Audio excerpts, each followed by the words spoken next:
Volume 3, Subliminal Verses, Houdini Mansion, Rick Rubin.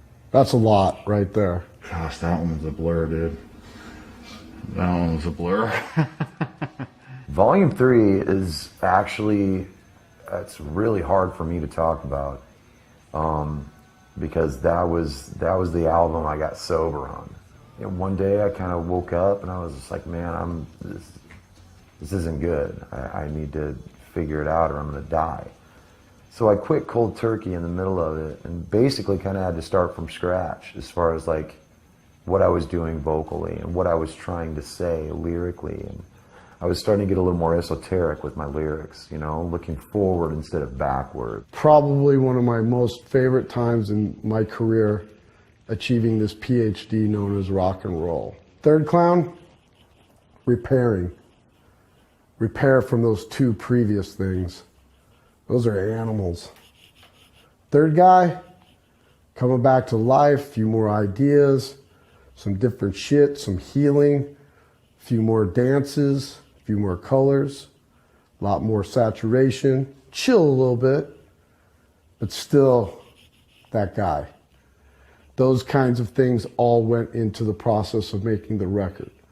In between Iowa and Volume 3, I'd gone out and I'd done a Stone Sour album and tour cycle, you know, kind of brought it back together because I felt like there was something I wasn't getting to do with Slipknot, which was a little more melodic stuff. Corey was out doing his thing. Joey was on and off doing whatever thing he was doing. There was a lot of tension in the band. There was a lot of push and pull, and it was a hard album to make.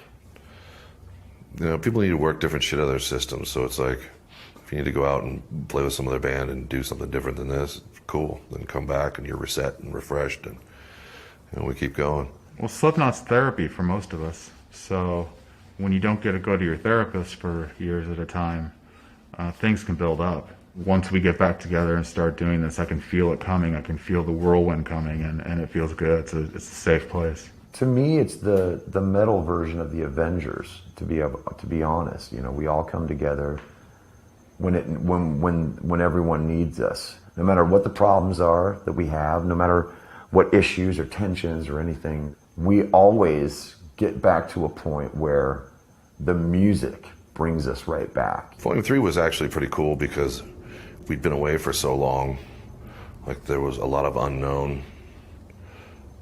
You know, like we were between management. There was different problems within the band and different things, and it was like we were finally able to come in and actually sit down and talk and figure shit out and all be together again. We all ended up living together in this big mansion. 6.5 months, locked in a vacancy.